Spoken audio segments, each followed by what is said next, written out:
I guess we are absolutely live. फटाफट से एक बार चेक कर लेते हैं कि हम लाइव आए हैं कि नहीं आए। तब तक आप सबका फर्ज बनता है कि आप क्या बताओगे। हमारा audio video video audio audio video video audio सब कुछ एकदम बेहतरीन तरीके से सर प्रॉपर है या नहीं है। फटाफट से बताओ ताकि अपन revision index 105 that is non current asset held for sale कर लेते हैं क्या। बुलाओ क्या शेरा को, बुलाओ क्या हिरन को, बुलाओ क्या बुलाओ क्या बुलाओ क्या बुलाओ क्या। चलो शुरू करते हैं session index 105 that is non current asset held for cell. ठीक है, सब्सक्राइबर बढ़ाओ अटेम्प्ट बचाओ। हाँ भाई सब्सक्राइब कर लेना, चैनल सब्सक्राइब कर लेना। इसका एक चार्ट है जो आपको दिखेगा ये वाला, ये मेरे टेलीग्राम पे मैं डाल दूंगा। टेलीग्राम पे सिर्फ चार्ट डालूंगा मैं, ठीक है। ये ओवरव्यू आपको मिल जाएगा पूरे चैप्टर का। टेलीग्राम का चैनल डिस्क्रिप्शन बॉक्स में आपको मिल जाएगा, ठीक है, ध्यान रखना। चलो उसके अलावा अगेन इस चैप्टर में अपन कंसेप्ट और क्वेश्चंस दोनों रिवाइज करेंगे, ठीक है। कंसेप्ट तो पूरा रिवाइज करेंगे, क्वेश्चंस में अपन जो क्वेश्चंस उसका रिवीजन करेंगे, तो आपको उससे इंपॉर्टेंट क्वेश्चन मालूम पड़ जाएंगे और ओवरव्यू आ जाएगा। रिवीजन सेशन को यूज कैसे करना है प्लीज ध्यान रखना। जब अपन रिवीजन कर रहे हैं तो जब आप मेरे कंसेप्ट सुन रहे हो, जो कंसेप्ट आपको मुझे सुन के याद आ गया वो कंसेप्ट को वापस डिटेल पढ़ने का टाइम वेस्ट मत करना, ठीक है। उसको आप फटाफट से हटा सकते हो जो आपको याद आ गया।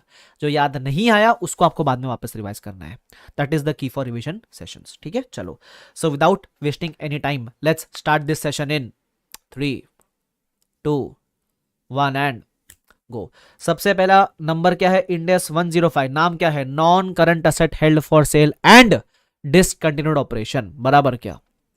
अब जब मैं इसकी बात करूंगा non current asset held for sale and discontinued operation, तो जब अपन इसकी बात करेंगे तो मैं आपको बता दूं इसके अंदर भी कौन से नॉन करंट असेट कवर्ड है स्कोप के अंदर, 16, 38, 40। उसके अलावा आप अगर नाम देखोगे बहुत बड़ा नाम है, non current asset NCA held for sale and DO discontinued operation. इसलिए मैंने पूरे चैप्टर को दो पार्ट में डिवाइड किया हुआ है।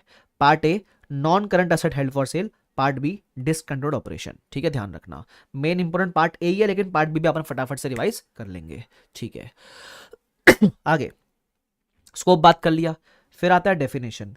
अब सबसे पहली बात, हम कभी भी non current asset held for sale में कब आएंगे, जब आपका उस नॉन करंट असेट को बेचने का प्लान है। वो बोलता है it will be classified as held for sale if its carrying amount will be recovered by selling rather than using it. अब आप बोलोगे सर सेल करना है तो ये तो इन्वेंट्री नहीं हो सकती क्या।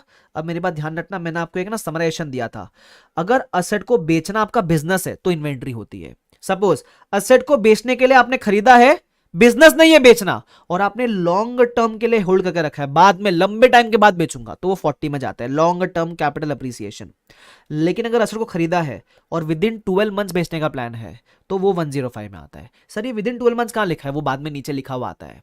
ये अपना समराइजेशन है, ध्यान रखना, ये अपने अंडरस्टैंडिंग के लिए, कंसेप्चुअल अंडरस्टैंडिंग के लिए ये, ठीक है। चलो आगे बढ़ जाते हैं। उसके बाद अब एक और चीज, यहां जब भी हम किसी नॉन करंट असेट की बात करेंगे ये सारे प्रोविजंस एक और चीज पे अप्लाई करेंगे, वो है disposal group. Now what is the meaning of disposal group. जब आप एक सिंगल असेट के बदले ग्रुप ऑफ असेट लाइबिलिटीज को, जब आप सिंगल असेट के बदले ग्रुप ऑफ असेट लाइबिलिटीज को साथ में डिस्पोज करने का सोच रहे हो तो उसको बोलते हैं डिस्पोजल ग्रुप, ध्यान रखना, ठीक है। क्या कहती है साक्षी, कैसे हो सर, मिसिंग योर क्लासेस ना, बहुत मजा आता था आपसे पढ़ने में, thank you so much Sakshi. चलो आगे बढ़ जाते हैं। उसके बाद आएगा classification, classification of non current asset as held for sale. आप किसी भी नॉन करंट असेट को हेल्ड फॉर सेल में कब क्लासिफाई करोगे, तो बोलता है दो कंडीशन मीट करना चाहिए। सबसे पहला, asset must be available for immediate sale, और दूसरा sale must be highly probable. Now what is the meaning of this point, asset must be available for immediate sale. मैंने आपको एग्जांपल दिया था, सपोज एक मशीन है उसको मुझे बेचना है, सोचा मैंने बेचने का 1 अप्रैल को, लेकिन सोचा कि रिनोवेशन करके बेचूंगा। होता है ना, पाव भाजी के ऊपर धनिया छिड़का के बेचेंगे उसको, बराबर। तो धनिया छिड़काने में, रिनोवेशन करने में लगेंगे 2 महीने या 3 महीने, जो भी है 3 महीने लगेंगे। तो उस केस में 105 में कब जाए, जब सोचा तब, या जब रिनोवेशन कंप्लीट हुआ तब। तो जब वो इमीडिएटली बिकने के लिए रेडी है, दैट इज इनोवेशन करने के बाद अगर कोई बायर आएगा तुरंत बेच पाओगे ना, तो हम 105 में कब जाएंगे, 30 जून को जाएंगे। इतना आपको ध्यान रखना, आफ्टर इनोवेशन बेसिकली। उसके अलावा एक और चीज बोलता है, अगर कोई यूजुअल एंड कस्टमरी काम बाकी है तो आप 105 में पहले ही चले जाना, ये काम खत्म होने का वेट मत करना। जैसे legal work, government approval, buyer की टेस्टिंग वगैरह, उसको बोलते हैं यूजुअल एंड कस्टमरी वर्क। अगर ये कोई काम बाकी है तो टेंशन वाली बात नहीं, आप पहले चले जाओ 105 के अंदर। लेकिन रिनोवेशन बाकी है, रिफर्बिशमेंट बाकी है, तो 105 के अंदर मत जाना, रिनोवेशन वगैरह होने के बाद ही जाना। क्लियर? ओके। सेकेंड पॉइंट क्या था? Sale must be highly probable, है ना, दोनों मीट करना होता है। अब हमको कैसे मालूम पड़ेगा ये बिकना प्रोबेबल है कि नहीं है? तो अपन ने याद है 5 कंडीशन देखा था, याद है क्या? इसका एग्जांपल शादी का लिया था, है ना। तो किसी की भी शादी हाईली प्रोबेबल कब होगी? जब 5 चीजें होगी, बराबर। सबसे पहला कमिटेड रहना चाहिए शादी करने वाला बंदा। दूसरा, active programme to trace a buyer must be initiated, याद है क्या? तुम शादी करने निकले हो तो बताना पड़ेगा ना कि आया दूल्हा, दूल्हा राजा आ गया शादी करने के लिए, वैसा। तो active programme to trace a buyer must be initiated. तीसरा, मार्केट करने का close to its fair value. चौथा, एक्सपेक्टेशन होनी चाहिए कि it should be completed within 1 year, यही वो 12 महीने वाला कंडीशन है। और पांचवा है, withdrawal from this plan is unlikely, बराबर क्या? कि आप मुकरोगे नहीं अपनी जबान से, उसको बोलते हैं विड्रॉवल इज अनलाइकली। जब ये पांचों कंडीशन मीट करेगा तो हम बोलेंगे सेल इज हाईली प्रोबेबल, ध्यान रखना। ठीक है। अब क्लासिफिकेशन के अंदर there were some other important points also, ध्यान से सुनने का ट्राई करना। सबसे पहला, अगर आपने सब्सिडरी को डिस्पोज करने का सोचा है तो सीएफएस के अंदर सब्सिडरी के सारे asset liability will be classified as held for sale, बराबर। उसके अलावा exception to the period of 1 year, अपने को 1 साल के अंदर सेल कंप्लीट करनी है। अब समझ लो 1 साल बीत गया लेकिन असेट नहीं बिका, तो क्या करे? तो वो बोलता है सबसे पहले देखो डिले क्यों हुआ, क्या डिले आपके कंट्रोल में था, आपके कंट्रोल में नहीं था, मतलब आपने कोशिश की ना पूरी, वो चेक करो, कोशिश पूरी करी? यस। सेकंड, अभी भी बेचने का प्लान हो क्या? Are you still committed to selling? If the answer is yes, कोई बात नहीं, 1 साल खत्म होने के बाद भी आप 105 में ही पड़े रह सकते हो। ठीक है। उसके बाद जब हम कहते हैं हेल्ड फॉर सेल, तो the word sale includes exchange. मतलब अपन क्या बोलते हैं? सेल मतलब कैश में बेचना नहीं, सेल का मतलब एक्सचेंज भी हो सकता है, मतलब कैश में बेचो या किसी और असेट के अगेंस्ट एक्सचेंज कर लो, उसको भी सेल ही बोलते हैं, ये बोलता है। अब इसमें जितने भी पॉइंट्स पढ़ा है सबसे इंपॉर्टेंट यही है जो फोर्थ वाला पढ़ाऊंगा।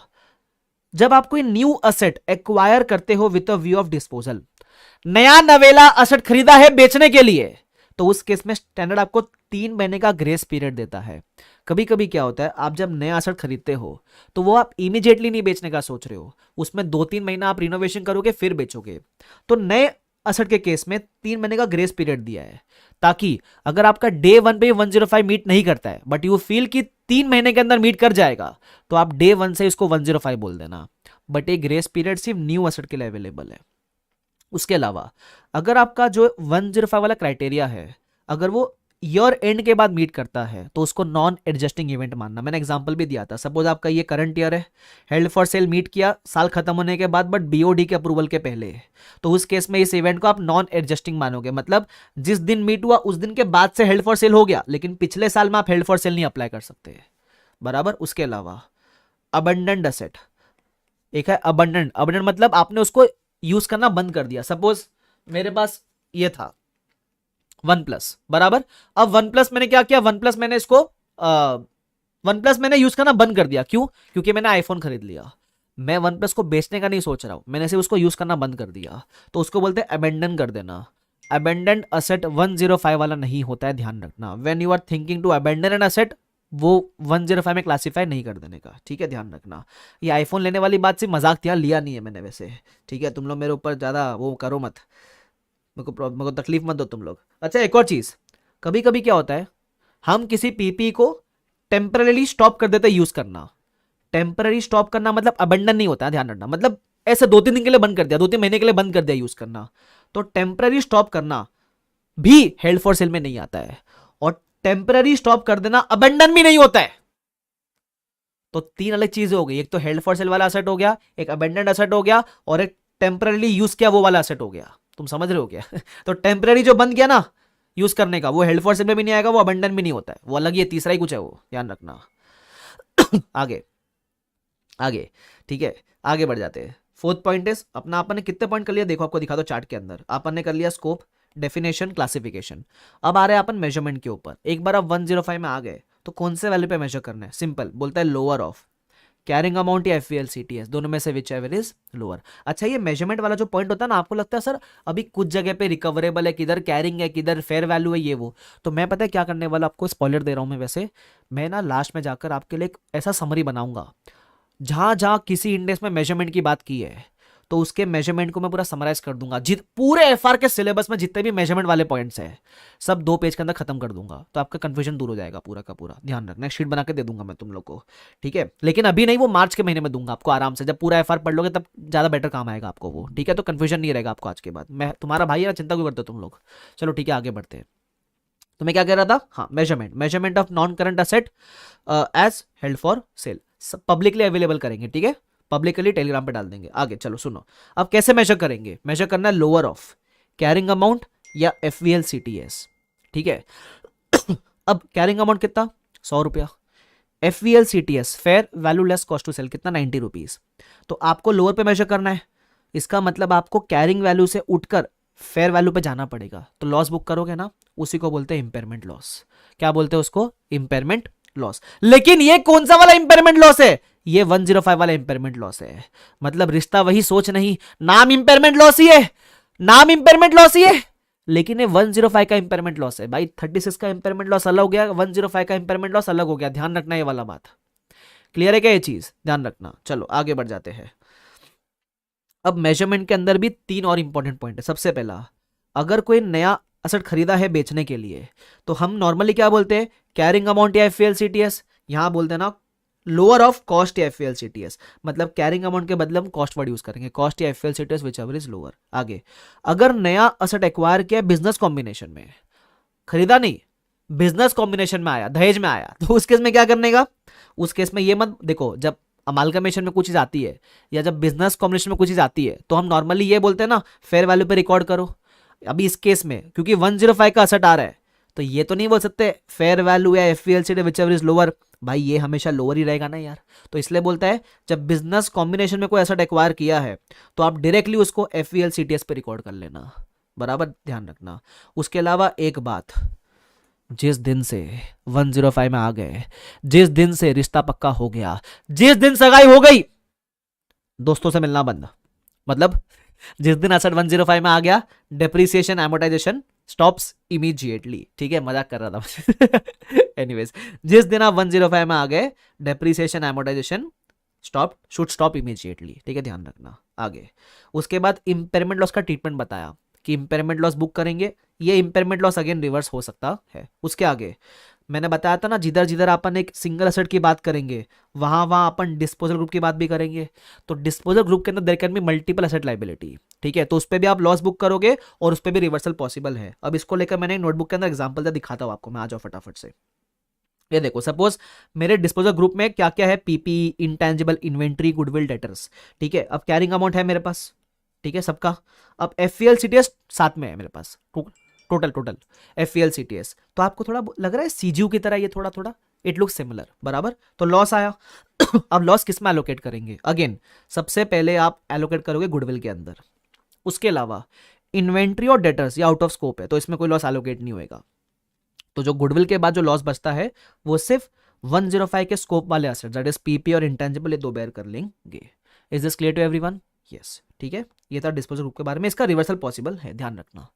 फिर आता है changes to a plan of sale. 105 में आए, 1 साल खेला कूदी किया, अब बोले मूड बदल गया, अब बोले नहीं रहने का 105 में, तो क्या करने का, वापस चले जाने का, जहां से आए थे वापस निकल जाने का। बट द प्रॉब्लम इज कौन से वैल्यू पे जाएंगे, जहां से आए वहां जा रहे, वहां कौन से वैल्यू पे जाएंगे। तो अगर आपके जिंदगी में 105 नहीं होता, तो वो वैल्यू क्या होती, उस वैल्यू पे जाने का, बराबर। तो मैंने आपको इसका एक एग्जांपल दिया हुआ है, ध्यान रखना। एग्जांपल क्या है, फटाफट से आपको रिवाइज करवा देता हूं, ध्यान देखना इधर। एग्जांपल में क्या डिस्कस किया अपन ने, सबसे पहले मैंने बोला था देखो मेरे पास एक असेट है, कॉस्ट 10 लाख, लाइफ 10 ईयर्स, 2 साल का डेप्रिसिएशन है, तो we will depreciate for 2 years, 2 lakh रुपए डेप्रिशिएट हो गया, ठीक है। 31 मार्च 24 पे कैरिंग अमाउंट कितना है, 8 लाख रुपया। इस दिन पे अज्यूम कर लो 105 का क्राइटेरिया हैज बीन मेट, ठीक है। अब तो ढूंढना पड़ेगा FVLCTS, मैंने बोला which ever is lower, impairment loss book क्या 25,000 का, ठीक है। उसके बाद आपको मिलेगा रिवाइज कैरिंग अमाउंट 7.75 लाख। जिस दिन 105 में आ गए, डेप्रिसिएशन बंद कर दिया था, बंद, ठीक है। अब मैं बोल रहा हूं एक साल आपने इसको ट्राई किया, नहीं बिका, एक साल और ट्राई किया, यहां से नहीं बिका, अब आप बोल रहे हो 105 से प्लान चेंज, अब मैं जा रहा हूं वापस 16 में, तो क्या करेंगे, कौन से वैल्यू पे जाएंगे? तो कैरिंग अमाउंट इंडिया 16 की इस दिन पे क्या होगी? अगर आपके जिंदगी में 105 नहीं होता तो कैरिंग अमाउंट क्या होती? उस वैल्यू पे जाना है, तो कैसे निकालेंगे? देखो, अगर आपके जिंदगी में 105 नहीं होता तो आप ये 10 लाख को 2 साल डिप्रिशिएट करते और 1 साल डिप्रिशिएट करते, मतलब 10 लाख को आप 3 साल डिप्रिशिएट करते, दैट इज आपकी वैल्यू आती है 7 लैक्स। बस आप क्या करोगे, आप 105 से 16 में 7 लैक्स पे जाओगे। बट द प्रॉब्लम इज आपके किताब में तो अभी ये 7.75 लैक्स पे पड़ा है, तो क्या करना पड़ेगा, आप 7.75 लैक्स से निकलकर 16 में जाओगे 7 लैक्स के ऊपर, तो आपको वैल्यू गिरानी है 75,000 से, तो आप एंट्री मारोगे profit and loss to asset. अब द क्वेश्चन इज सर ये इसका लॉजिक क्या हुआ? तो लॉजिक क्या, सुनो, आप जब 105 में थे तो आपने 1 लाख रुपीज डेप्रिसिएशन चार्ज नहीं किया, तो वो एक्सपेंस है। उसके अलावा जब 105 खत्म हो गया तो उसका लॉस भी तो रिवर्स हो जाना चाहिए ना, तो ये इंपेयरमेंट लॉस का रिवर्सल आ गया 25,000 का, तो एक तरफ डेप का एक्सपेंस 1 लाख का और एक तरफ वो इंपेयरमेंट लॉस का रिवर्सल 25 का, जो नेट करके आएगा 75। एक्चुअली ये है वो डिक्रीज। लॉजिक कोई पूछता नहीं, ये अपने लिए काम आता है, जिसने पहले पढ़ रखा उसको समझेगा लॉजिक क्या था। क्लियर क्या है वाला पार्ट? ठीक है, ये था changes to a plan of sale. अगर कल को मूड बदल गया तो क्या किया जाए? तो उस केस में वन इस सिंपल सा याद रखो, जिंदगी में 105 नहीं होता तो वैल्यू क्या होती, उस वैल्यू पे जाना पड़ेगा। फिर देख लेना अभी एग्जिस्टिंगली वैल्यू क्या दिख रही है, तो मेरी एग्जिस्टिंग वैल्यू 7.75 दिख रही थी, लेकिन मैं जाऊंगा 7 लाख के ऊपर, तो जो डिक्रीज है 75,000 का उसको ट्रांसफर करूंगा प्रॉफिट एंड लॉस में, PNL to asset. Simple, clear clear. आगे फिर आता है presentation of a non current asset classified as held for sale. तो बोलता है बैलेंस शीट में जो भी नॉन करंट असेट या डिस्पोजल ग्रुप के असेट है उसको बैलेंस शीट में एक सेपरेट हेड में दिखाने का। ठीक है, उसके अलावा अगर अगर डिस्पोजल ग्रुप है तो असेट्स को अलग से दिखाना, लाइबिलिटीज को अलग से दिखाना।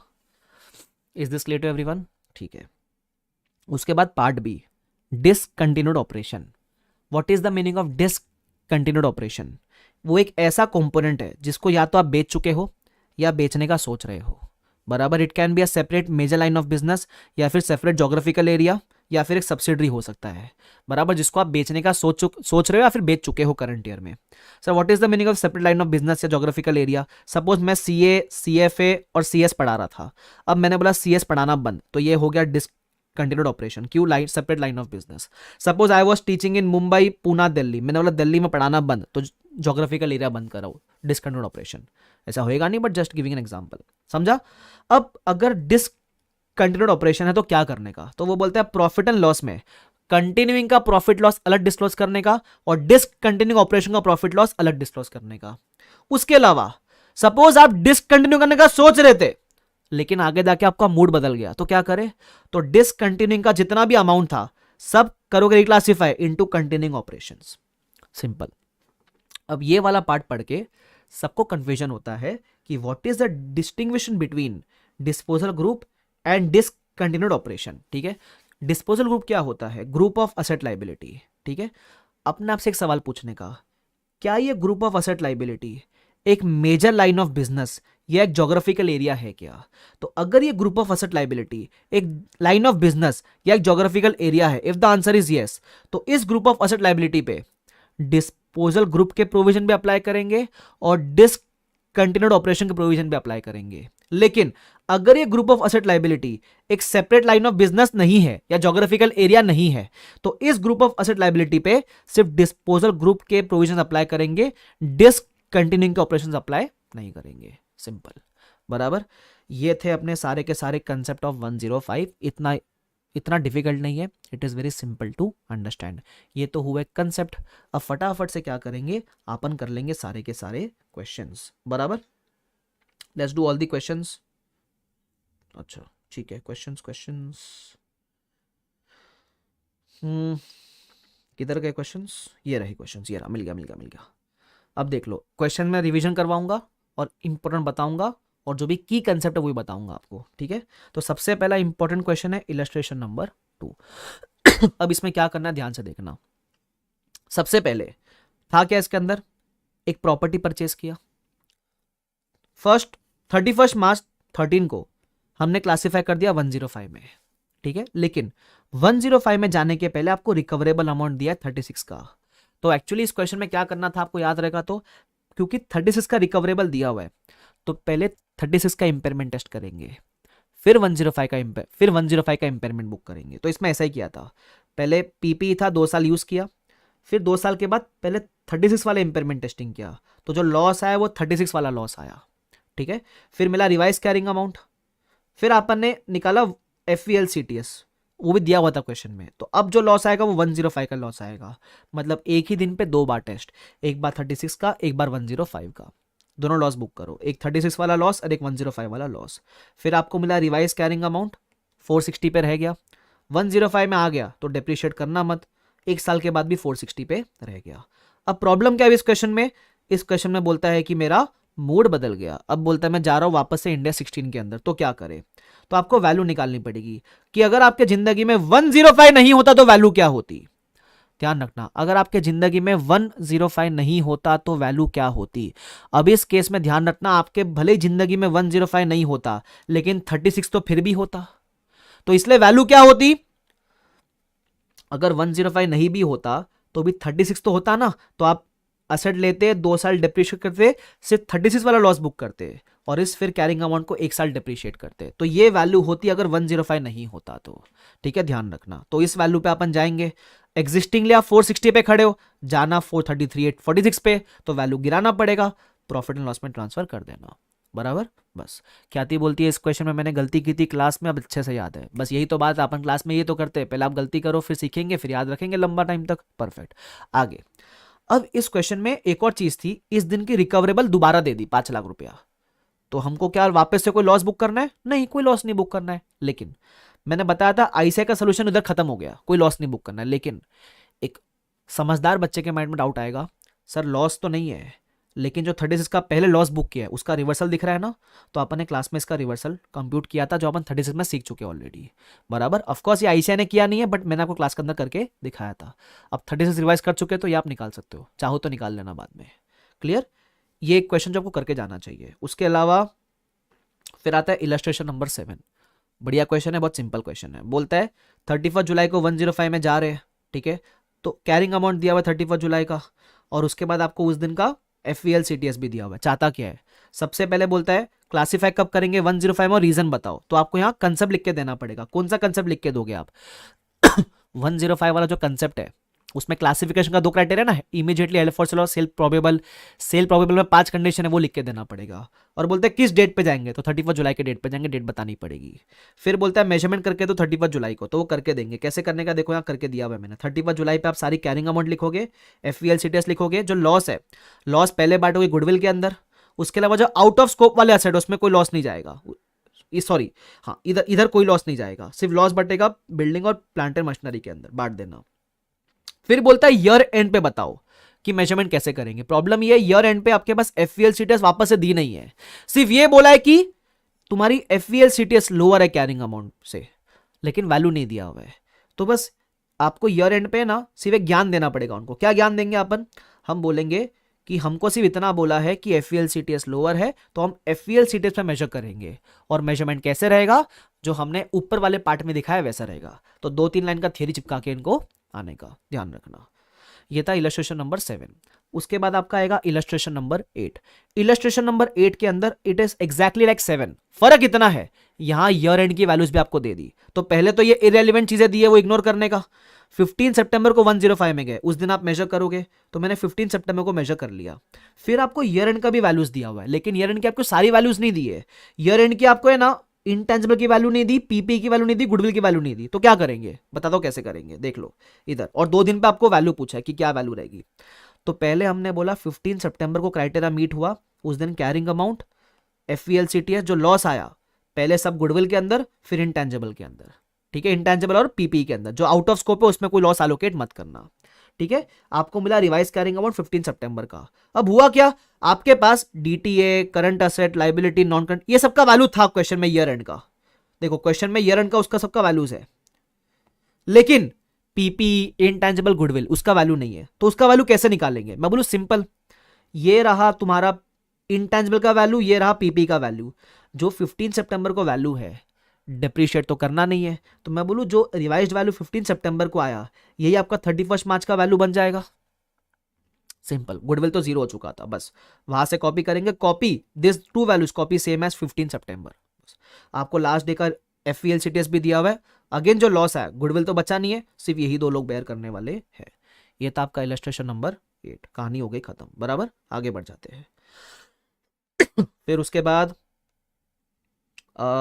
अच्छा, एक इलस्ट्रेशन नंबर 9 भी है, ये भी सिंपल है, इसमें भी डिस्पोजल ग्रुप है, लेकिन पता है बेस्ट पार्ट क्या है, आपका जो कैरिंग अमाउंट है 30.6 लाख है, FVL CTS 32 है, तो इसमें कोई लॉस है ही नहीं इंपेयरमेंट का, ध्यान रखना, सिंपल, ठीक है। अरे शुभम सर आ गए, शुभम केसवानी सर को शॉर्ट आउट दे दो फटाफट से, है ना। अरे thank you Shubham sir. Shubham sir कहते हैं शानदार, आप कह रहे हो शानदार, तो शानदार हो गई।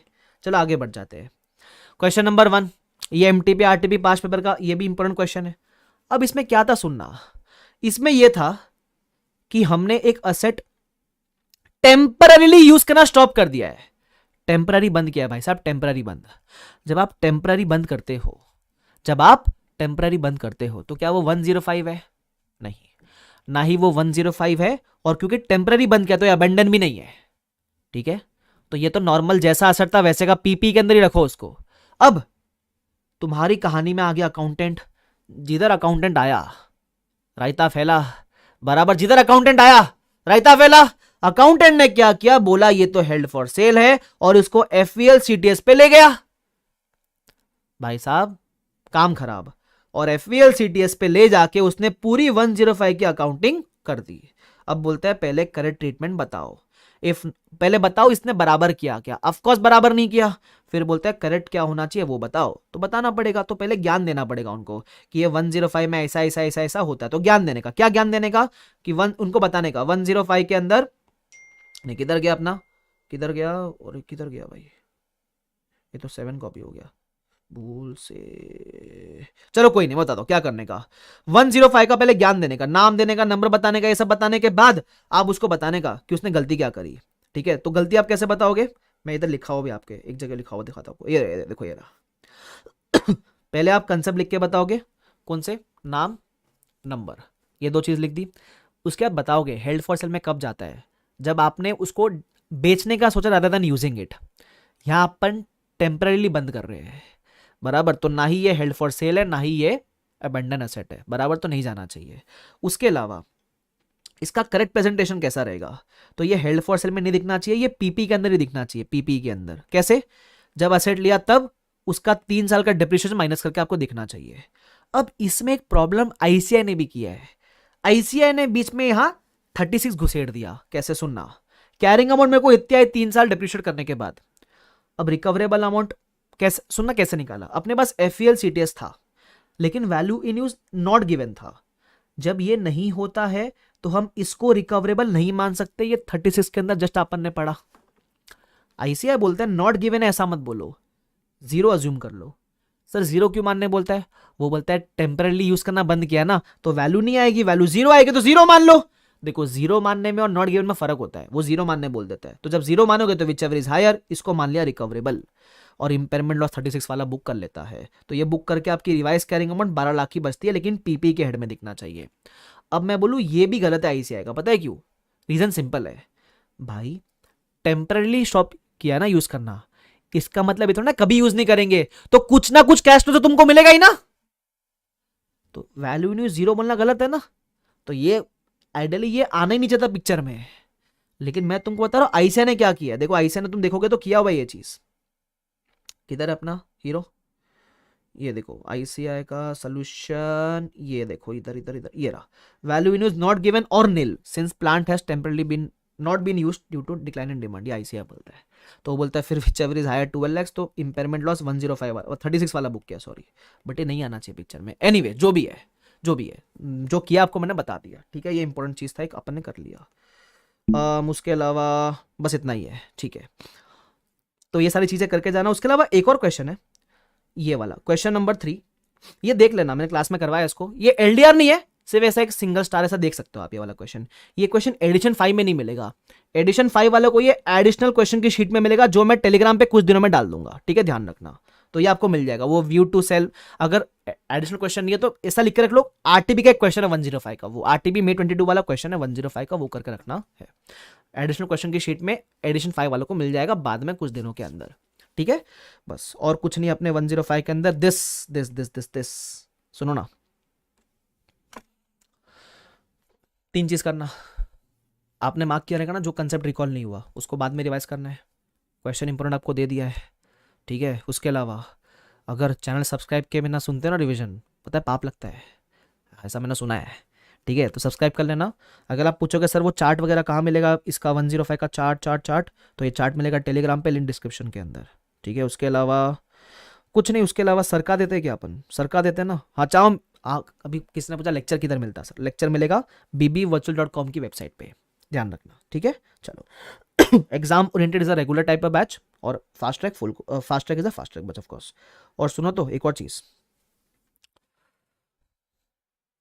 कितने प्रतिशत भारतीय ये मानते हैं कि 105 के खत्म होने पे सरक सरक गाना गाना पड़ेगा, तो सुनो तो सही। अरे सर से एक दिन चुन्नी लाके बैठी जाऊंगा इधर, ठीक है। सर से, अरे सर से, अरे सर से मुरी चुनरी जाए जाए जाए, सर से मुरी चुनरी जाए, पहली फुर्सत में सरक सरक सरक, ठीक है। तो thank you so much everyone for this, for coming to this session. I hope आपको रिवीजन हेल्प कर रहा है। अगर रिवीजन हेल्प कर रहा है तो लेक्चर खत्म होने के बाद रिवीजन के नीचे बता दिया करो कि हेल्प कर रहा है, ताकि वो मेरे को मोटिवेशन मिलेगा और वो ज़्यादा लोगों तक पहुंचेगा। अगर हेल्प नहीं करा तो बता देना कि सर हेल्पफुल नहीं है, तो क्या मैं मेहनत नहीं करूंगा फिर डालने की, है ना। और हेल्प करता तो बताया करो, ठीक है। चलो अभी नहीं, इसमें इसमें नहीं, रियल के कमेंट सेक्शन में, ठीक है। चलो एनीवेज, तो thank you so much, bye bye everyone, take care, see you all, bye bye. चलो बाय बाय, चलो bye Prachi, bye Kritika, bye Rajshree, bye Sanket, bye Renuka, bye Khyati, bye Vaibhav, bye Hussain, bye everyone. चलो जाऊं मैं, bye Aishwarya, bye Vaibhav, bye bye everyone, take care, see you all, bye bye.